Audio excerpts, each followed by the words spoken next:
abandon dès le premier virage, un nouveau record du plus jeune vainqueur et une vengeance. Aujourd'hui, je vais vous parler de la sprint et de la feature race de Formule 2 à Jeddah.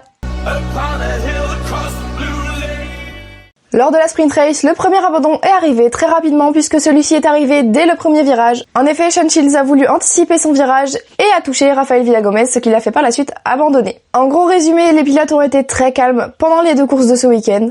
Au tour 16, nous avons eu un petit contact entre Jack Crawford et Gabriele Mini, et plusieurs tours après, nous avons eu une magnifique bataille entre Victor Martins et le pilote italien Mini.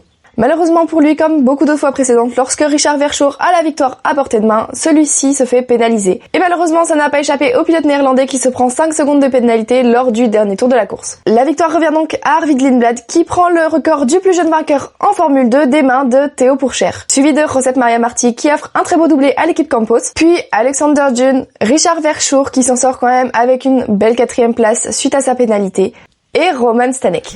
Pour la feature race, les pilotes se sont élancés pour 28 tours et la course a été, elle aussi, assez calme. Le départ s'est bien passé et les arrêts au stand ont débuté au tour 7. Malheureusement, 2 pilotes ont dû abandonner pour soucis mécaniques, le français Sami Meghetounif et le colombien Sébastien Montoya. Le top 5 est donc Richard Verschoor qui prend sa revanche sur sa pénalité de la veille et qui prend par la même occasion la tête du championnat. Jack Crawford, Victor Martins, Leonardo Fornaroli qui marque lui aussi des points importants au championnat et Pepe Martí